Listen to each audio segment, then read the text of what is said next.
দর্শক, এই মুহূর্তে দাঁড়িয়ে রয়েছি সেই পুঠিয়া রাজবাড়ির চারানি রাজবাড়িতে।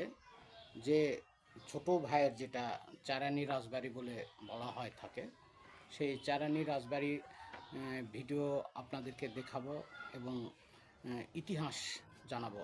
দর্শক, অবশ্যই আপনারা আমার সঙ্গে থাকবেন এবং দেখতে থাকবেন তুবা ব্লগ।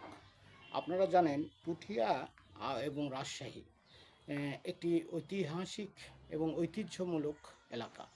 যুগ যুগ ধরে ইতিহাস ঐতিহ্য নিয়েই রাজশাহী পুঠিয়া এখন পর্যন্ত চলমান রয়েছে।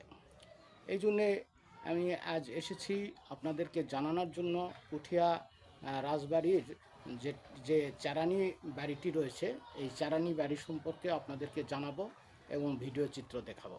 দর্শক, অবশ্যই আমার সঙ্গে থাকুন আর দেখতে থাকুন সেই পুঠিয়ার চারানি রাজবাড়ির ভিডিও চিত্র এবং ইতিহাস।